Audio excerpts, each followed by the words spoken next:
নমস্কার বন্ধুরা, শিবানীজ রান্নাঘরে সবাইকে স্বাগত। আজ আমি নিয়ে এসেছি পটলের একটা ভীষণই টেস্টি রেসিপি।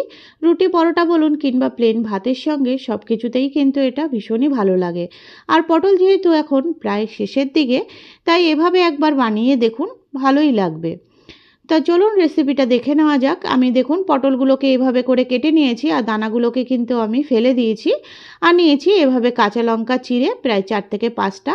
আর দেখুন আলুগুলো এভাবে একদম আলু ভাজা যেভাবে করে কাটে সেভাবে করেই কেটে নিয়েছি। সব সবজিগুলোকে কিন্তু ভালো করে ধুয়ে এভাবে প্লেটে করে নিয়ে নিয়েছি। এরপরে গ্যাসের ওভেনে একটা কড়াই বসিয়ে দিলাম। কড়াইয়ের মধ্যে পরিমাণ মতন আমি সর্ষের তেল দিয়ে দিচ্ছি। তেলটা গরম হয়ে গেছে, এখানে দিয়ে দেবো 1 টিস্পুন মতন কালো জিরে আর একটা শুকনো লঙ্কা। এবার ফোড়নটা একটু নাড়াচাড়া করে দিচ্ছি। দেখুন ফোড়নটা কিন্তু সুন্দর রেডি হয়ে গেছে। এরপরে সবার আগে কিন্তু যে আলুগুলো কেটে রেখেছিলাম ওই আলুগুলো দিয়ে দেবো। সব আলুগুলো দিয়ে একটু নাড়াচাড়া করে দিচ্ছি। আলুগুলোকে প্রায় 5 মিনিট মতন হাই ফ্লেমে আমি একটু ভাজা করে নেব। আগে আলুটা যেহেতু একটু শক্ত হয়, তার জন্য আলুটা আগে ভেজে নিচ্ছি। আলুটা প্রায় ভাজা হয়ে এসছে। এরপরে আমি দিয়ে দেবো পটলগুলো দেওয়া হয়ে গেল। এবার কেটে রাখা লঙ্কাগুলোও দিয়ে দিলাম। এরপরে সব কিছুকে আবার একটু মিশিয়ে নিচ্ছি। দেখুন পটল আলু লঙ্কা সব একসঙ্গে মিশিয়ে নিলাম।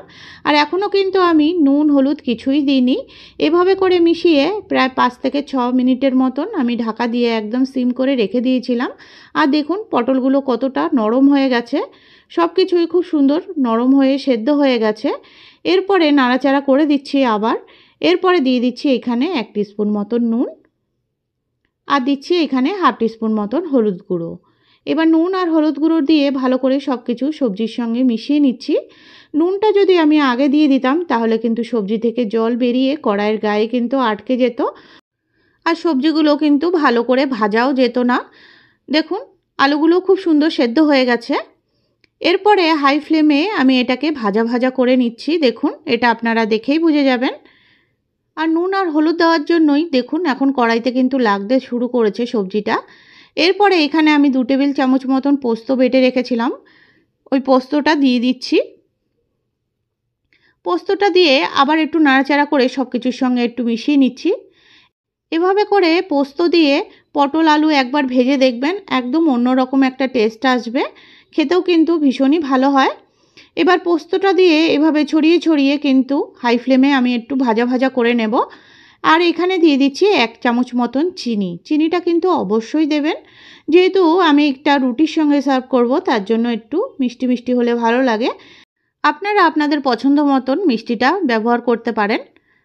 তারপরে দেখুন এভাবে ছড়িয়ে ছড়িয়ে হাই ফ্লেমে ভাজা ভাজা করে একদম কিন্তু শুকনো শুকনো করে ভাজা করে নিতে হবে, তাহলে এর টেস্টটা দারুণ আসবে।